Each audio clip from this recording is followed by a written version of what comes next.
오늘 우리에게 주시는 하나님 말씀은 누가복음 15장 11절에서 20절까지 말씀입니다. 저희가 한 절씩 교독하시고 마지막 20절은 합독하도록 하겠습니다. 또 이르시되 어떤 사람에게 두 아들이 있는데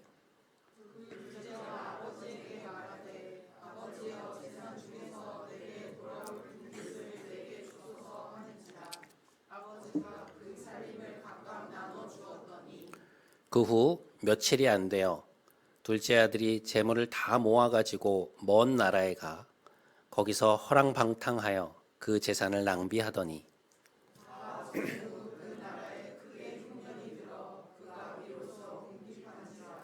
가서 그 나라 백성 중 한 사람에게 붙여 사니 그가 그를 들로 보내어 돼지를 치게 하였는데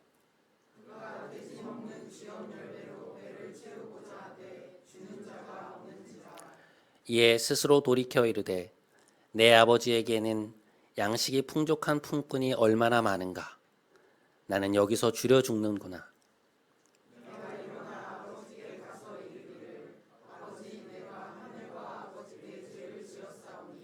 지금부터는 아버지의 아들이라 일컬음을 감당하지 못하겠나이다.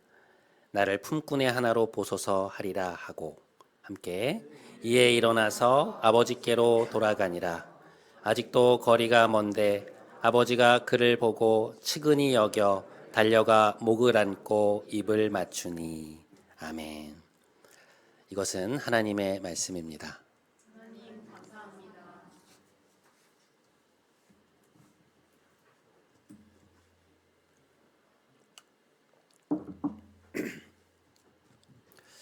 지난주 우리는 예배 이후에 놀라운 하나님의 은혜라는 필립 얀시의 책을 가지고 함께 나누었는데요. 제가 일일이 들어가 보진 못했지만 많은 이야기들을 나누신 것 같아서 참 감사한 마음이었습니다. 소그룹별로 함께 찍은 사진들을 보면서 하나님이 우리를 여기까지 인도하셨구나라는 생각에 참 감사한 마음이 들었는데요. 그러니까 생각해 보면 2년이 조금 더 지난 우리 교회가 이렇게 장년과 청년들이 함께 모여서 책 나눔을 하고 또 삶을 나눌 수 있게 되었다는 것이 목회자인 저로서는 굉장히 감격스러운 일이었습니다. 그러니까 이렇게 서로를 알고 또 하나가 되는 기회를 주신 것은 사실 우리의 어떠함 때문이라기보다는 하나님의 전적인 베푸심이죠. 우리의 어떠함과 하나님의 베푸심이 1대1 대응이 아니라 하나님의 은혜가 비교할 수 없이 큰 것인데 그럼에도 불구하고 늘상 하나님은 우리가 참으로 귀하다고 말씀해 주십니다. 너희 존재가 너무나 귀하다. 그래서 내가 너희를 사랑한다 라고 말씀해 주시는 것이죠. 그런데 여러분 우리가 우리 자신을 돌아보면 우리가 뭐가 그렇게 귀합니까? 하나님의 기준에 닿지 못할 때도 너무 많고 연약해서 넘어질 때도 너무나 많이 있는데 늘상 너희가 나에게는 최고로 사랑스러운 존재라고 말씀해 주시는 그 하나님의 마음을 때로는 이해하기 어려울 때가 있죠. 그저 우리가 좋으라고 하시는 말씀이 아니라 정말 마음속 깊은 곳에서 우러나오는 말씀이라는 것이 참 더 놀라운 것인데 하나님은 그런 분이시라는 것입니다. 팀 켈러 목사님의 탕부 하나님이라는 제목의 책이 있습니다. 이 책의 원제는 The Prodigal God인데요. 이 prodigal이라고 하는 형용사는 어떤 것인가 하면 이제 낭비하는, 방탕하는 그런 의미를 가지고 있습니다. 이게 본래 어디에 쓰이는 단어냐면 오늘 본문에 나오는 우리가 탕자라고 부르는 그 둘째 아들을 지칭하는 단어인데요. 탕자를 영어로 하면 The Prodigal Son이 되거든요. 그러니까 아버지가 버젓이 살아 계시는데 아버지 돌아가시고 나면 저에게 돌아올 몫을 미리 좀 주십시오. 그거 어차피 저한테 주실 거 아닙니까? 그렇게 아버지로부터 유산을 받아서 채 며칠이 안 되어 외국으로 떠나버린 그 아들. 집을 떠나 철없이 그 많은 돈을 방탕하게 써버린 그 아들. 그리고는 빈털터리가 되어 다시금 집으로 돌아오는 그 아들. 우리는 그를 The Prodigal Son, 곧 탕자라고 부르죠. 그런데 이 팀 켈러 목사님이 이 prodigal이라는 용어를 자신의 책에서 하나님께 대해서 붙이고 있는 것입니다. 불경스럽죠. 흥미로운 것은 이 단어에 낭비 혹은 방탕이라는 의미만 있는 게 아니라는 것입니다. 사전을 찾아보면 1차적으로는 그런 의미를 갖고 있지만 거기에서 이제 파생되어 나오는 의미로 풍부한 그리고 이제 아낌없이 베푸는 그런 의미도 함께 있다는 것을 우리는 보게 됩니다. 그러니까 이 탕부 하나님이라는 말 속에는 그 두 가지 차원의 의미가 아주 미묘하게 중첩되어 있는 거예요. 그러니까 하나님은 우리에게 늘상 아낌없이 베푸시는 분인데 이제 우리의 계산법, 세상의 계산법으로 따져보면 어떤 의미에서 그것은 일종의 낭비처럼 보인다는 거죠. 우리가 그럴 만한 대상인가? 그렇게까지 하실 일인가? 라는 것입니다. 그런 의미에서 오늘 본문의 이야기는 탕자 이야기로 알려져 있지만 사실 예수님이 포커스를 맞추고 계신 것은 바로 이 아버지의 모습이라는 것을 우리는 알 수 있습니다. 그러니까 아버지에 어떻게 되든 자기 몫의 재산을 어서 넘겨받길 바라는 그 철없는 자녀. 그 재산을 술에, 도박에, 친구들의 쾌락을 위한 일에 흥청망청 써버리는 어리석은 자녀. 그럼에도 그 아들을 매일매일 기다리며 멀리서 돌아오는 아들의 모습이 보이자마자 버선발로 뛰어가서 맞이하는 아버지. 잘 왔다고, 잘 생각했다고, 건강해서 돌아와서 기쁘다고 그를 끌어안고 눈시울을 붉히며 잔치를 벌이시는 아버지. 주님은 아버지의 그 아낌 없는 사랑, 그 사랑의 낭비에 대하여 오늘 말씀하고 계시는 것입니다. 우리는 예수님의 이러한 포커스를 오늘 우리가 읽은 그 본문의 앞쪽에 나와 있는 또 다른 이야기를 통해서 분명히 확인할 수 있습니다. 누가복음 15장에는 총 3개의 비유가 나오는데요. 그 첫 번째는 99마리의 양을 놓아두고 잃어버린 한 마리의 양을 찾아다니는 목자의 이야기입니다. 꼴을 먹이고 내려와 보니 그 무리에 양 한 마리가 없어진 거예요. 그래서 그 잃어버린 양을 찾기 위해서 나머지를 놓아두고 오던 길을 되돌아가서 한참을 찾는 것입니다.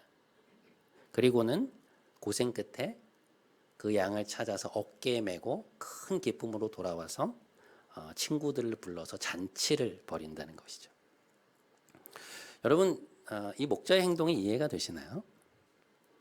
어떤 기업에 정직원이 아니라 3개월짜리 임시 인턴이 되었는데 막 친구들을 막 불러서 막 취업턱을 내고 감사와 기쁨이 넘쳐서 첫 달 월급을 하나님께 모조리 바쳐버리는 것입니다. 여러분, 이 사람의 행동이 이해가 되시나요? 여러분의 자녀나 친구가 그렇게 행동한다면 이해하실 수 있겠어요? 그러니까 월급보다 나가는 돈이 더 많은 것이죠. 누가복음 15장의 두 번째 비유는 한 드라크마를 찾는 여인의 이야기인데요. 갖고 있던 10 드라크마 중에서 하나를 잃어버렸는데 그걸 찾기 위해서 온 집안을 막 샅샅이 뒤지다가 그 싱크대 저 바닥의 한 구석에서 찾아낸 거예요. 너무 큰 기쁨에 친구들을 집으로 불러서 잔치를 벌입니다. 오늘 우리의 상황으로 바꿔보면 이런 것이죠. 실수로 카드를 분실했다가 누군가의 도움으로 다시 찾게 된 거예요. 막 카드를 다시 찾은 기쁨에 친구들에게 전화를 해서 막 친구들을 불러 모으는 것입니다. 그리고 1인당 몇만 원짜리 코스 요리를 먹으러 가는 거예요. 잃어버린 카드를 되찾았다는 거죠. 이 여인이 하고 있는 일이 바로 그거라는 것입니다. 여러분, 한 드라크마는요, 우리 돈으로 환산하면 몇만 원 정도 되는 돈이에요. 근데 그거 하나 되찾았다고 막 잔치를 벌일 것 같으면 그게 얼마나 맞지 않는 계산법이냐는 거죠. 이 목자의 경우에도 그렇고 이 여인의 경우에도 우리의 상식으로는 도저히 이해할 수 없는 행동을 하고 있다는 것입니다. 그리고 나서 이어지는 세 번째 비유가 바로 이 아버지에 대한 비유예요. 예수님이 말씀하고자 하시는 바의 하이라이트인 것이죠. 여러분, 본문 속에 나오는 이 아버지의 모습을 보십시오. 이 둘째 아들이 자기 몫으로 받아가서 쓰고 온 돈이 도대체 얼마일까요? 이 뒷부분을 읽어보면 막 당장 소를 잡아서 잔치를 벌이고 그걸 행하는 여러 명의 종들이 있는 이 집의 사정으로 미루어 보았을 때 이 아들이 받아갔던 돈은 좋기 억 단위가 넘는 돈이었을 겁니다. 아버지로부터 수억에 혹은 십수억의 돈을 받아가지고 가서 말 그대로 흥청망청 다 써버리고 온 거예요.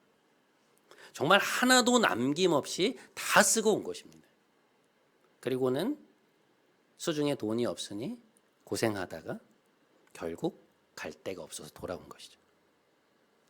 그런데 이 아버지가 어떻게 하는 것입니까? 마치 이제는 보지 않을 것처럼 떠났던 그 자녀가 뉘우치는 마음으로 돌아오자 그를 불쌍히 여겨서 받아주시는 것입니다. 잘 돌아왔다고, 잘 생각했다고 막 등을 두드리면서 이 아들이 돌아오는 기쁨에 눈물을 글썽이는 거예요. 그리고 잔치를 열어주는 것입니다. 여러분, 이거 아무리 자식을 사랑한다고 해도 이러면 안 되는 거 아니에요? 한동안 얼굴을 안 봐야 되는 거 아닙니까? 그렇잖아요. 이거 그냥 이렇게 받아주면 또 언제 사고를 칠지 모르는데 그럼 정말 이번 기회에 본때를 보여줘야 되는 거 아니에요? 그러니까 네가 저지른 짓이 도대체 무엇인지를 각인시켜줘야 되는 거잖아요. 그런데 이 아버지는 그럴 마음이 없는 거예요. 그냥 자식이 돌아온 것으로 기쁜 것입니다. 그 아들이 뉘우쳐 돌아왔다는 사실 하나만으로 환영하고 있는 거예요. 여러분, 이거 낭비 아닌가요? 사랑을 너무 흥청망청 퍼주는 거 아니에요? 너무 분별 없이 베푸는 것 아닙니까? 그런데 예수님에 따르면 하나님이 우리에게 베푸신 은혜가 그러하다는 거죠. 하나님을 떠났던 우리, 여전히 하나님보다 나 자신을 더 사랑해서 늘 우리 중심적인 삶을 살아가는 우리에게 하나님은 오늘도 은혜를 베풀고 계시다는 것입니다. 너희를 향한 하나님의 이 파격적인 베푸심을 알고 있느냐? 그것이 너희에 대한 하나님 아버지의 놀라운 은혜라는 것을 깨닫고 있느냐? 주님은 오늘 우리에게 되묻고 계시는 것입니다. 지난주에 함께 나누었던 그 놀라운 하나님의 은혜라는 책의 한 챕터에 보면 고든 윌슨이라는 한 인물에 대한 이야기가 나옵니다. 그는 북아일랜드에서 포목상을 하던 아주 신앙심이 깊은 감리교 신자였는데요. 아일랜드의 무장단체인 IRA가 한 추모식장에서 일으킨 폭탄 테러로 인해서 아무 잘못도 없던 20살 난 딸을 잃게 됩니다. 총 11명이 죽고 53명이 다쳤던 아주 큰 테러 사건이었는데요. 당시 이제 폭파로 인해서 무너진 건물 안에 깔려 있었는데 그 딸이 아버지의 손을 마지막까지 꼭 쥐고 있다가 마지막으로 이제 사랑한다는 말을 남기고 먼저 죽은 것입니다. 그리고 이제 아버지는 혼자 구출이 된 것이죠. 여러분, 내 눈앞에서 내 딸이 그렇게 죽어갔다면, 우리가 그런 일을 당했다면 여러분은 그런 일을 한 사람들을 용서하실 수 있으시겠어요? 그게 잊혀질까요? 상식적으로 생각할 때 그건 불가능한 일이죠.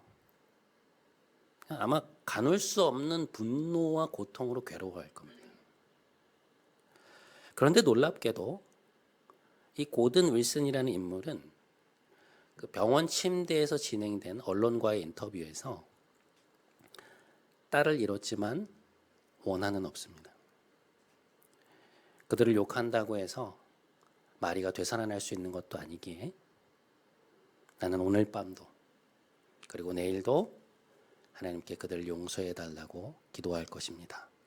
라고 해서 그 인터뷰를 보고 있었던 수많은 이들의 마음속에 큰 울림과 충격을 주었다고 필립 얀시는 쓰고 있습니다. 그 후로 그는 테러가 벌어졌던 그 아일랜드 안에서 종교 간의 화해 운동을 도모했고요. 더 이상의 보복과 폭력이 일어나지 않도록 하는데 큰 역할을 함으로써 영국 사회에 많은 영향을 끼치게 되죠. 한마디로 하나님의 놀라운 은혜를 전파하는 것입니다. 그러니까 그걸 삶으로 보여준 것이죠. 지금부터 한 8년 전쯤인 2016년 6월의 어느 날 미국의 사우스 캐롤라이나 주에 있는 한 흑인교회에서 총기 난사 사건이 있었습니다. 당시 교회에서 성경 공부를 하고 있었던 성도님들과 담임 목사님에게 범인이 총기 난사를 해서 그 목사님을 비롯한 총 9명의 성도들이 사망을 했던 그런 큰 사건이었는데요. 이 범행을 저질렀던 인물은 딜런 루프라고 하는 21살의 백인 청년이었습니다. 체포된 이후에 미국 안에서 인종 전쟁이 다시금 시작되기를 바라는 마음에서 그런 일을 했다고 자백을 해서 미국 전역을 발칵 뒤집었던 사건이었습니다. 그런 발언으로 인해서 그 온 나라가 굉장한 긴장감 가운데 있었는데요. 그로부터 열흘 뒤에 그 시에 있는 한 대학의 강당에서 오바마 대통령이 추도사를 하게 되었습니다. 그곳에 모여있던 한 5,500명 되는 추도객들 앞에서 그는 그 범죄를 저지른 그 청년은 자신의 행동이 이 나라를 분열시키는 촉발제가 되리라고 생각했겠지만 그러나 하나님의 은혜는 이런 비극을 겪은 우리에게 그동안 우리가 알지 못했던 것에 대해 다시금 눈을 뜨게 해주셨다라고 말합니다. 수면 아래 가라앉은 것처럼 보였던 서로에 대한 증오가 여전히 미국 사회 안에 뿌리 깊게 퍼져 있다는 걸 우린 다시금 알게 되었고 더 이상 우리는 이것에 대해 침묵할 수 없다라고 그는 말합니다. 그리고 나서 그 추도사의 맨 마지막에 노래를 하나 부르는데요. 그가 불렀던 그 노래의 제목이 무엇이었는가 하면 바로 Amazing Grace였죠. 나 같은 죄인 살리신 주 은혜 놀라워. 나 같은 죄인 살리신 주 은혜 놀라워. 이렇던 생명 찾았고 광명을 얻었네. 그가 노래를 시작하자 그곳에 앉아있던 모든 사람들이 함께 일어나서 그 어메이징 그레이스를 찬양했고 그것으로 인해서 온 나라가 증오의 늪이 아닌 용서와 은혜의 땅에 서게 되었던 놀라운 일을 우리는 목도한 바 있습니다. Amazing Grace. 하나님의 은혜는 우리의 상식, 우리의 생각, 우리의 계산법과는 다릅니다. 그것은 파격적이고 놀라운 것이며 우리의 상식을 깨뜨리는 것이죠. 여러분, 우리도 모르는 사이에 세상의 논리와 그 규칙에 너무도 익숙해져 있는 우리 자신을 보게 됩니다. 매번 성경을 읽는다고 하면서도 하나님의 방식과 그 나라의 법칙이 우리 안에 체화되어 있지 않음을 느낄 때가 너무도 많습니다. 하나님을 믿고 있지만, 교회에 다니고 있지만 우리가 맞닥뜨린 상황에 대응하는 그 논리는 세상의 것일 때가 많다는 거죠. 하나님 나라의 논리가 아닐 때가 많은 것입니다. 마태복음 20장에서 주님은 하나님 나라의 법칙이 세상의 그것과 얼마나 다른지를 우리에게 보여주시는데요. 거기에는 한 포도농장의 주인이 등장합니다. 이제 큰 포도농장에 포도를 딸 때가 되어서 일꾼을 고용해야 되는데 주인이 아침 9시에 인력시장에 나가서 일단의 무리들을 고용합니다. 오늘 하루를 일하면 하루치 노동에 해당하는 20만 원을 지급하겠다라는 계약서를 쓰고 그들이 이제 포도원으로 들여보내는데요. 그런데 이제 그리고 나서 12시에 다시 인력 시장에 나가 보니까 놀고 있는 사람들이 있는 거예요. 다른 고용주들에게 선택을 받지 못하는 것이죠. 그는 그들도 포도원으로 들여보냅니다. 그리고는 오후 3시, 심지어 오후 5시에 가서 아직도 일거리를 찾지 못해 머물러 있었던 이들을 모두 다 자신의 포도원 안으로 들여보내요. 그리고 나서 일이 끝나게 된 오후 6시에 일꾼들에게 일당을 지급하면서 이 주인이 어떻게 하는 것입니까? 오후 5시에 온 사람들부터 돈을 주었는데요. 무려 20만 원을 준 것이었습니다. 봉투에 담겨진 돈의 액수를 확인하고 사람들이 얼굴에 화색이 도는 거예요. 그러니 앞서 온 사람들은 어떻게 생각했을까요? 와, 저 사람들한테 저렇게 주었으니 우린 엄청 많이 주겠구나. 막 단단히 속으로 기대를 하고 있었는데 어떻게 된 것입니까? 오후 3시, 12시, 오전 9시에 온 모든 사람에게 어떻게 한 거예요? 똑같이 20만 원을 준 것이었습니다. 사실 하루 일당으로 그게 결코 적은 액수가 아니거든요. 그런데 그걸 받아든 사람들이 이제 주인에게 가서 따지기 시작하는 거죠. 도대체 이게 뭐냐? 아니 저 사람들은 와서 1시간밖에 일을 안 했는데 어떻게 저 사람들하고 우리를 똑같이 취급하냐? 9시간 일한 사람하고 1시간 일하는 사람하고 어떻게 임금이 똑같냐? 이 공평해야 되는 거 아니냐? 막 따지거든요. 그때 그 말을 들은 주인이 뭐라고 하는지 아세요? 이렇게 대답합니다. 우리가 애초에 계약서를 쓸 때 하루 일당으로 20만 원 계약하지 않았냐. 그거 하루 일당으로 결코 적은 돈 아니고 나는 약속한 대로 당신들에게 지급했다. 그렇지만 저 사람들도 가정이 있는 사람들이고 오늘 돈을 벌어가야 가족을 먹일 수 있는 사람들인데 그걸 생각해서 내가 내 돈으로 그렇게 지급한 게 뭐가 문제가 되냐? 공평치 못한 게 뭐냐? 나는 약속대로 당신들에게 정당한 임금을 주었고 그들에게는 긍휼을 베푼 것이니 받은 걸 가지고 그냥 돌아가라. 그렇게 말을 합니다. 여러분, 이 주인이 잘못된 것입니까?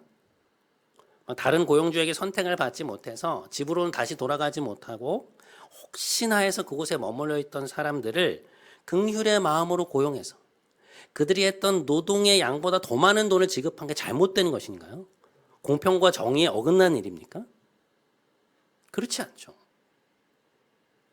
주인은 은혜를 베푼 것입니다. 그러니까 생각하는 방식 자체가 완전히 다른 거예요. 필립 얀시는 자신의 책에서 하나님의 법은 우리의 그것, 곧 세상의 계산법과 다르다고 말합니다. 그래서 그는 그 책의 한 챕터를 은혜의 색다른 계산법이라는 제목으로 할애를 하죠. 하나님의 방식은 우리와는 다르다는 것입니다. 우리는 지난주에 산상수훈에 대해 잠시 나누었는데요. 산상수훈이 시작되는 마태복음 5장에서 주님은 계속해서 뭐라고 말씀하시냐면 옛사람들은 그렇게 말했거니와 그러나 나는 너희에게 말하노니 이렇게 해라 라고 말씀하십니다. 이것을 오늘 우리의 상황에 맞게 바꾸어 말해보면 세상은 그런 논리로 말을 하고 사람들은 그 원리에 따라 살아가지만 너희는 그러니까 이제 하나님의 백성된 너희는 하나님의 방식으로 살아가라는 것입니다. 세상은 눈에는 눈으로, 이에는 이로 대응하라고 말하지만 아니 상대방이 너의 이를 깨뜨리면 그 사람의 머리를 깨뜨려서라도 다시는 너를 얕잡아 보지 못하게 해라 라고 말하지만 너희는 너희 원수를 사랑하고 너희를 힘들게 하는 사람들을 위해서 기도해라. 상대가 억지로 오리를 가자고 하면 심리를 가져라. 너를 고발해서 속옷을 가지고 오자고는 겉옷도 줘버려라. 그렇게 말씀하십니다. 너희가 복을 받는 비결, 하나님을 믿는 너희에게 복된 삶이라는 것은 세상이 말하는 것처럼 어떤 스펙을 쌓고 안정된 직장에 취업하고 삶이 평안하고 재정이 평안한 데 있지 않다는 거예요. 너희에게 복된 삶이라는 것은 마음이 겸손하고 다른 사람의 고통을 헤아려 함께 애통해야 할 줄 알고 사람들을 긍휼히 여길 줄 알고 나의 욕심이 아닌 하나님의 뜻을 향해 마음이 곧게 뻗어 있는 사람이 복이 있는 것이다. 나를 위하여, 의를 위하여 박해를 받는 자가 복이 있는 사람이다. 하나님 말씀 때문에 때론 너희의 삶에서 손해를 보기도 하고 때로는 양보도 하고 때로는 용서하며 모두가 달려가는 넓은 길이 아닌 좁은 길을 택하는 사람이 진정 복된 삶이다. 주님은 그렇게 말씀하시는 것입니다. 가치관이 다른 거예요. 삶을 이끌어가는 원동력이 다른 것입니다. 우리는 세상에 머물고 있지만 그러나 은혜가 상식으로 통용되는 하나님의 방식이 통치하시는 그 영역에서 살아가라는 것입니다. 우리의 본성의 법이 아니라는 거예요. 이번 주에 오랜만에 제가 참 좋아하는 목사님의 설교를 들었는데요. 이야기의 핵심이 뭐였는가 하니 하나님은 십자가를 자신에 대한 증명으로 삼으셨다는 거예요. 예수님의 십자가 사건을 우리에게 딱 보여주면서 봐라, 내가 하나님이다. 내가 너희를 창조한 창조주다 라고 말씀하셨다는 것이죠. 자신의 하나님 되심에 대한 증명을 십자가로 하셨다는 거예요. 그런데 여러분, 이것은 세상의 논리 속에서는 이해하기 어려운 일이죠. 그 논리 안에서 보면 가장 높은 권력을 지니신 하나님은 스스로가 갖고 계신 힘으로 자신을 증명하셔야 되는 거거든요. 그 말에 어느 정도 힘이 있어서 사람들을 벌벌 떨게 할 수 있느냐. 말 한마디로 사람들을 얼마나 내 마음대로 좌지우지할 수 있느냐. 그걸로 하나님 되심을 증명하셔야 되는 거잖아요. 그게 세상의 논리 아닙니까? 그런데 하나님은 자신의 하나님 되심, 자신의 신 되심을 무엇으로 증명하셨다는 거예요?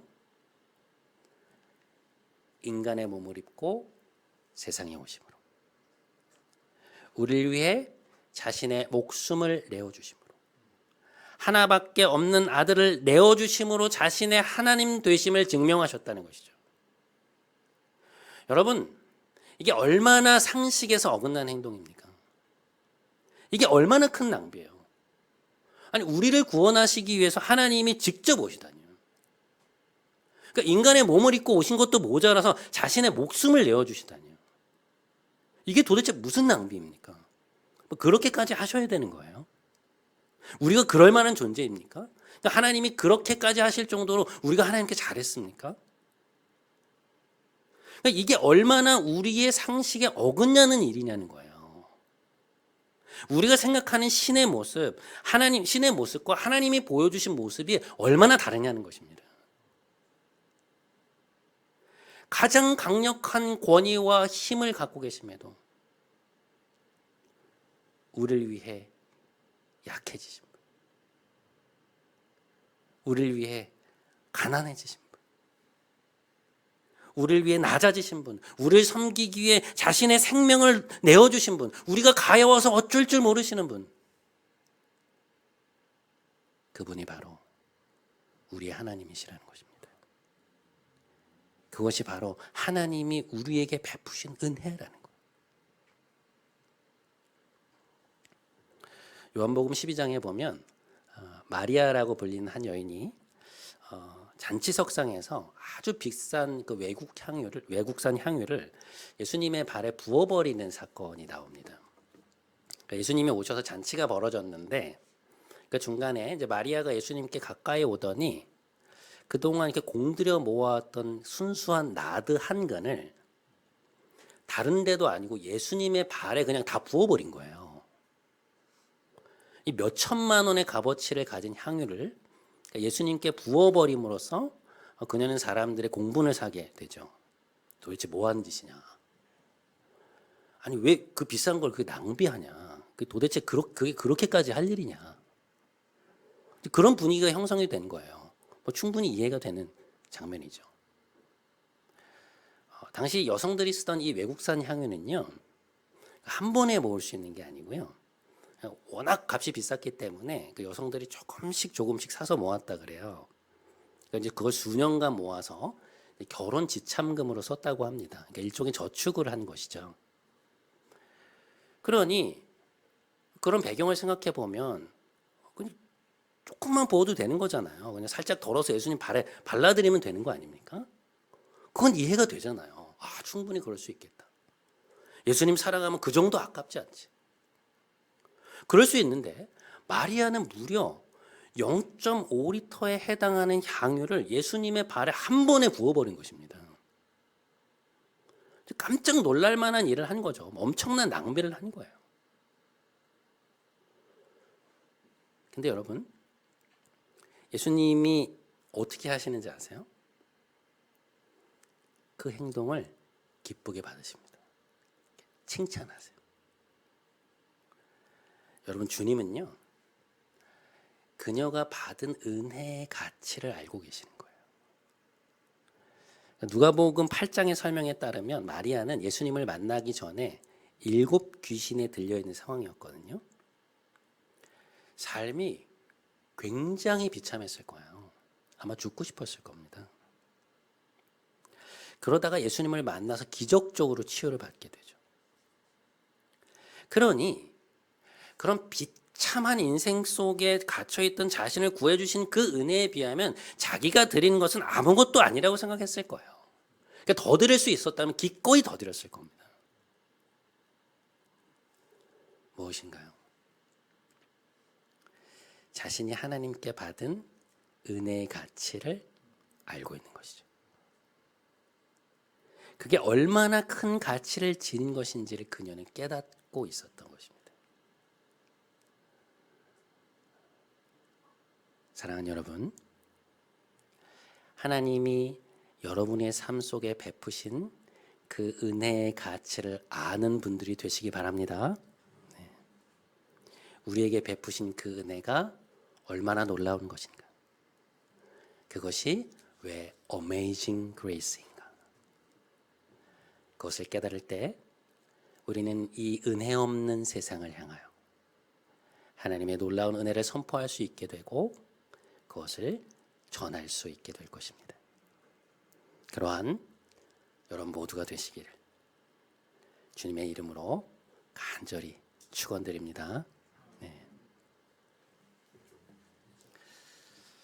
우리 오늘 이 찬양 같이 했으면 좋겠는데요.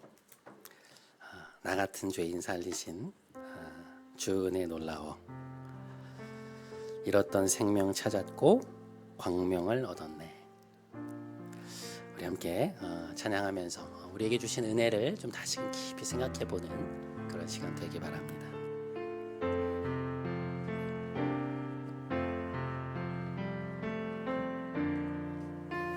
나 같은 죄인 살리신 주의 놀라워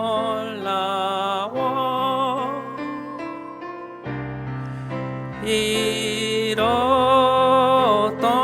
생명 찾았고 광명을 얻었네. 큰 죄악에서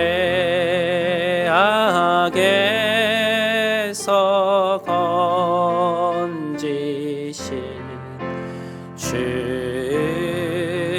은혜 고마워.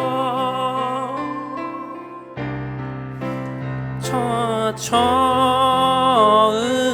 믿은 그 시간 귀하고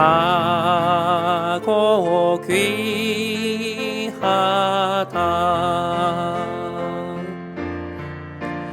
이제껏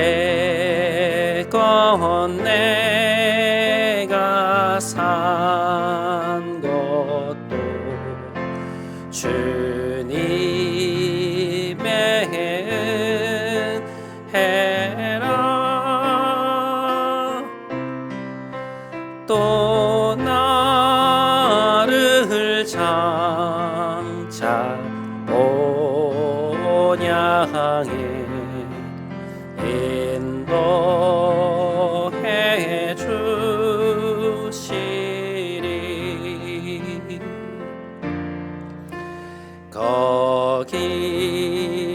주옵소서.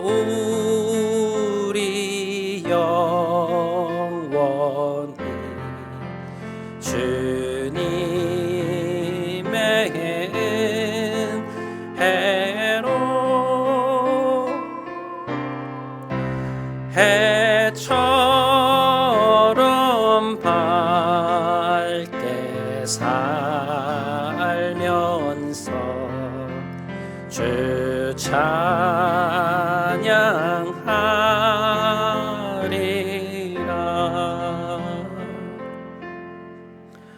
아멘.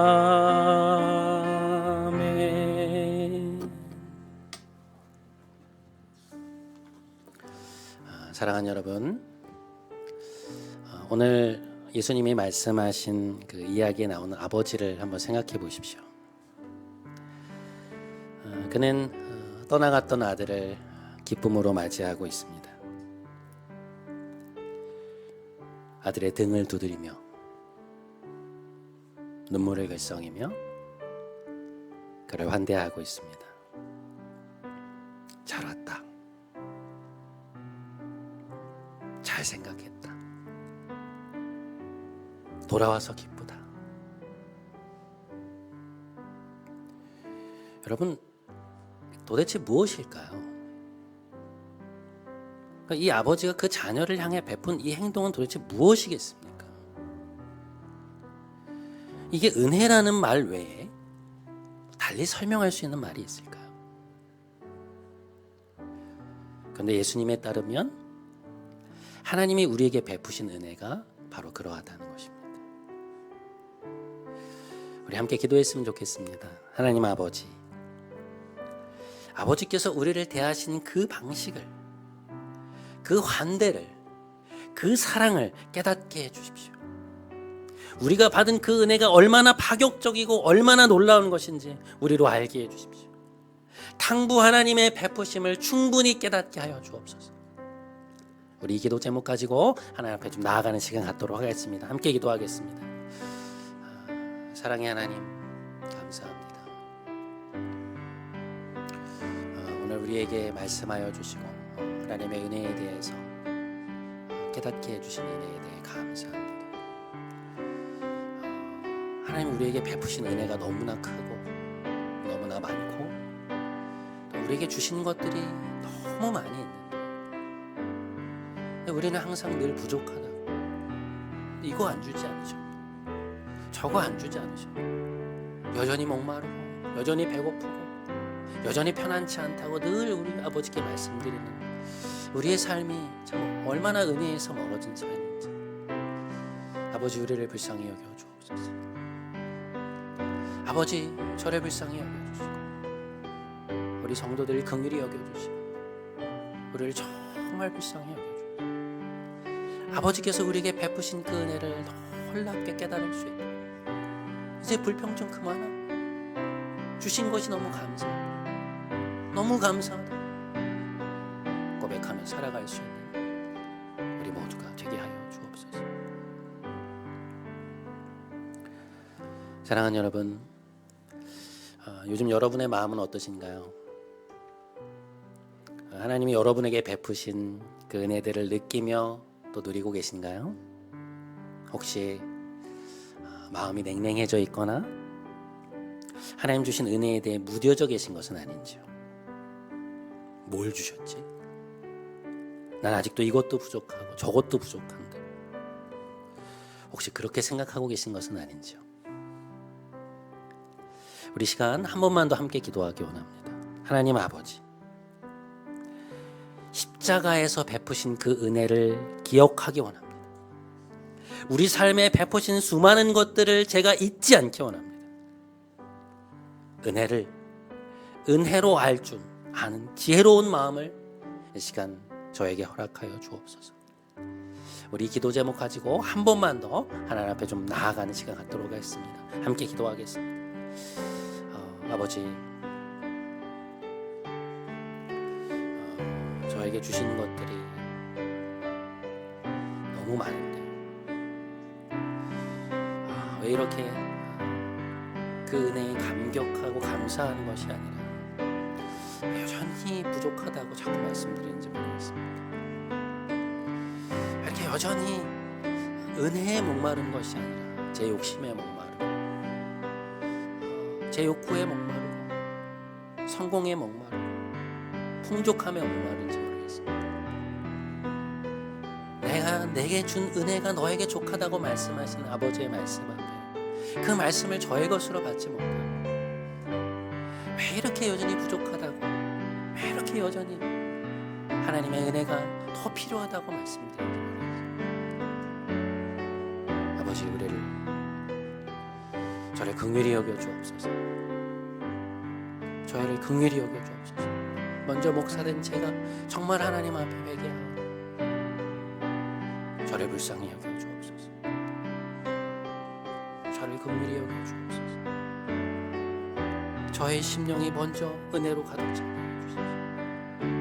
우리가 은혜로 하나님 앞에 나아갈 수 있도록 은혜로 하는 사랑하는 성도들 될 수 있도록 주님 은혜 베풀어 주옵소서.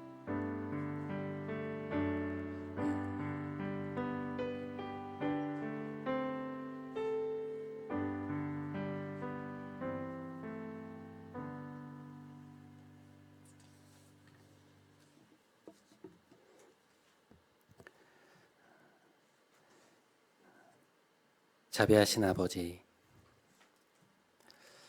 우리에게 베푸신 하나님의 놀라운 은혜에 대하여 다시금 생각할 수 있는 기회를 주심에 감사를 드립니다. 늘상 그 은혜 안에 머물러 있으면서도 정작 무엇이 은혜이며 아버지께서 우리에게 베푸신 것은 무엇인지, 그로 인해 우리는 뭘 누리고 있는지 깨닫지 못할 때가 많습니다. 우리를 긍휼히 여겨 주옵소서. 하나님의 은혜를 알고 깨닫고 누리며 살아가는 우리가 되기 원합니다. 우리의 인생이 그 놀라운 은혜로 인해 충만한 인생이 되기 원합니다. 우리와 함께하여 주옵소서. 은혜의 근원 되신 우리 주 예수 그리스도의 이름으로 기도드립니다. 아멘. 시간 우리 다 같이 자리에서 일어나셔서 마지막 파송의 찬양하심으로 오늘 예배 마치겠습니다.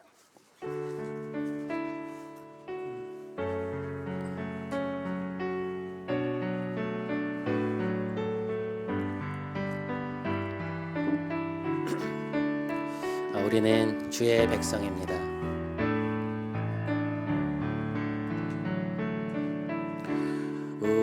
우리는 주의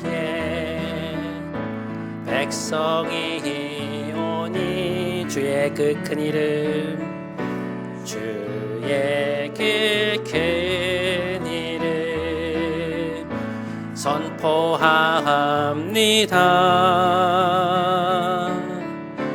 이곳 어두운 세상에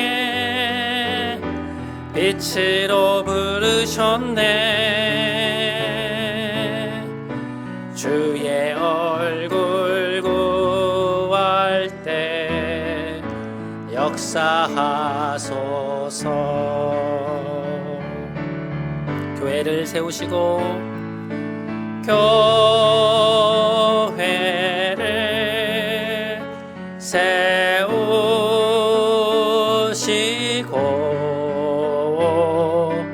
이 땅 고쳐주소서.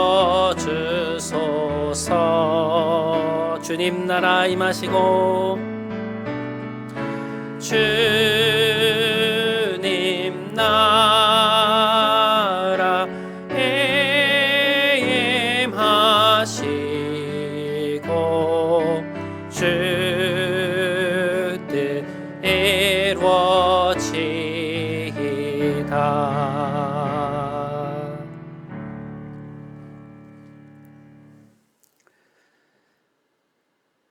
이제는 우리 구주 예수 그리스도의 크신 은혜와 독생자를 내어주신 하나님 아버지의 놀라우신 사랑과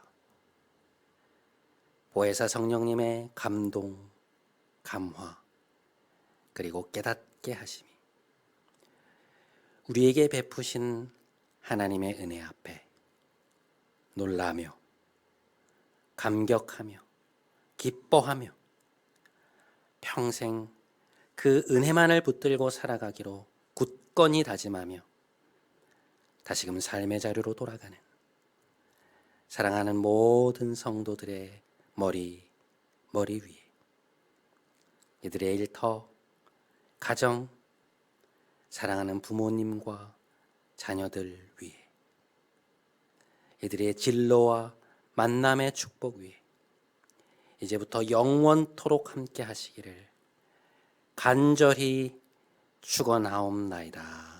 아멘.